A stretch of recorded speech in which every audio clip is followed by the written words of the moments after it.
दुर्वासा जी की दुख निवृत्ति।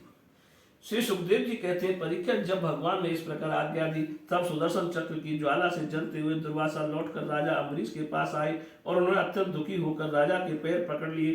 दुर्वासा जी की यह चेष्टा देखकर उनके चरण पकड़ने से लज्जित होकर राजा अम्बरीश भगवान के चक्र की स्तुति करने लगे। उस समय उनका हृदय दयावश अत्यंत पीड़ित हो रहा था। अम्बरीश ने कहा, प्रभु सुदर्शन, आप अग्नि स्वरूप हैं, आप ही परम समर्थ सूर्य हैं, समस्त नक्षत्र मंडल के अधिपति चंद्रमा भी आपके स्वरूप है, जल पृथ्वी आकाश वायु पंच तन्मात्रा और संपूर्ण इंद्रियों के रूप में भी आप ही हैं। भगवान के प्यारे हजार दांत वाले चक्रदेव, मैं आपको नमस्कार करता हूँ। समस्त अस्त्र शस्त्रों को नष्ट कर देने वाले एवं पृथ्वी के रक्षक, आप इन ब्राह्मण की रक्षा कीजिए। आप ही धर्म में मधुर एवं सत्यवाणी हैं, आप ही समस्त यज्ञों के अधिपति और स्वयं यज्ञ भी हैं। आप समस्त लोकों के रक्षक एवं सर्वलोक स्वरूप भी आप हैं और आप परम पुरुष परमात्मा के श्रेष्ठ तेज हैं।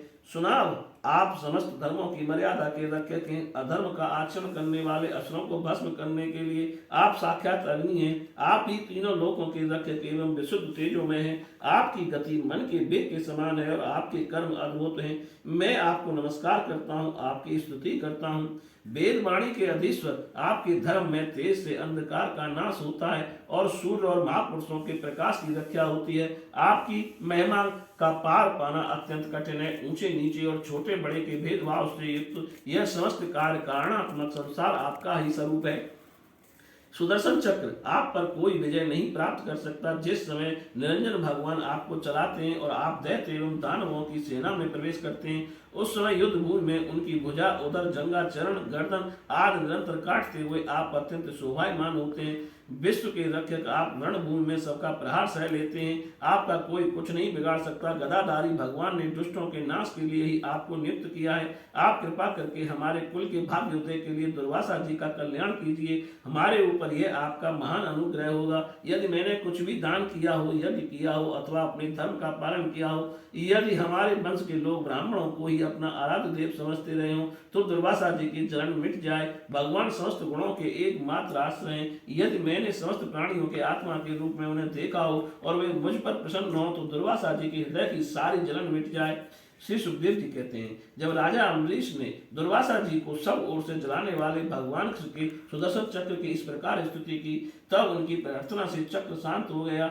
जब दुर्वासा जी चक्र की आग से मुक्त हो गए और उनका चित्त स्वस्थ हो गया, तब वे राजा अम्बरीश को अनेक अनेक उत्तम आशीर्वाद देते हुए उनकी प्रशंसा करने लगे। दुर्वासा जी ने कहा, धन्य है, आज मैंने भगवान के प्रेमी भक्तों का महत्व देखा। राजन, मैंने आपका अपराध किया, फिर भी आप मेरे लिए मंगल कामना ही कर रहे हैं।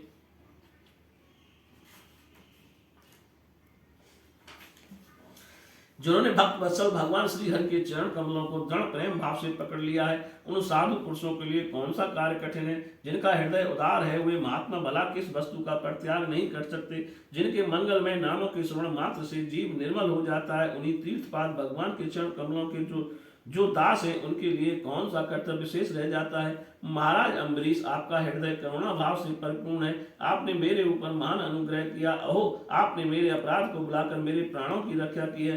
परीक्षित, जब से दुर्वासा जी भागे थे, तब से आज तक राजा अम्बरीश ने भोजन नहीं किया था। वे उनके लौटने की बाट देख रहे थे। अब उन्होंने दुर्वासा जी के चरण पकड़ लिए और उन्हें प्रसन्न करने के विधि पूर्वक भोजन कराया। राजा अम्बरीश बड़े आदर से अतिथि के योग्य सब प्रकार की भोजन सामग्री ले आए। दुर्वासा जी भोजन करके तृप्त हो गए। अब उन्होंने आदर से कहा, राजन, अब आप भी भोजन कीजिए। अम्बरीश, आप भगवान के परम प्रेमी भक्त हैं। आपके दर्शन, स्पर्श, बातचीत और मन को भगवान की ओर प्रवृत्त करने वाले अतिथि से मैं अत्यंत प्रसन्न और अनुग्रहित हुआ हूँ। स्वर्ग की देवांगनाएं बार बार आपके इस उज्जवल चरित्र का गान करेंगे। यह पृथ्वी भी आपकी परम पुण्यमयी कीर्ति का संकीर्तन करती रहेगी। श्री सुखदेव जी कहते हैं, दुर्वासा जी ने बहुत ही संतुष्ट होकर राजा अम्बरीश के गुणों की प्रशंसा की और उसके बाद उनसे अनुमति लेकर आकाश मार्ग से उस ब्रह्मलोक की यात्रा की, जो केवल निष्काम कर्म से ही प्राप्त होता है। परीक्षित, जब सुदर्शन चक्र से भयभीत होकर दुर्वासा जी भगे थे, तब से लेकर उनके लौटने तक 1 वर्ष का समय बीत गया। इतने दिनों तक राजा अम्बरीश उनके दर्शन की आकांक्षा से केवल जल पी कर ही रहे। जब दुर्वासा जी चले गए, तब उनके भोजन से बचे हुए अत्यंत पवित्र अन्न का उन्होंने भोजन किया। अपने कारण दुर्वासा जी का दुख में पड़ना और फिर अपनी ही प्रार्थना से उनका छूटना, इन दोनों बातों को उन्होंने अपने द्वारा होने पर भी भगवान की ही महिमा समझा। राजा अम्बरीश में ऐसे ऐसे अनेकों गुण थे। अपने समस्त कर्मों के द्वारा वे पर ब्रह्म परमात्मा श्री भगवान में भक्ति भाव की अभिवृद्धि करते रहते थे। उस भक्ति के प्रभाव से उन्होंने ब्रह्म लोक तक के समस्त भोगों को नरक के समान समझा। तदंतर राजा अम्बरीश ने अपने ही समान भक्त पुत्रों को राज्य का भार छोड़ दिया। स्वयं वे वन में चले गए। वहां वे बड़ी धीरता के साथ आत्मस्वरूप भगवान में अपना मन लगाकर गुणों के प्रभाव रूप संसार से मुक्त हो गए। परीक्षित, महाराज अम्बरीश का यह परम पवित्र आख्यान है। जो इसका संकीर्तन और स्मरण करता है वह भगवान का भक्त हो जाता है। बोलिए श्री कृष्ण भगवान की जय।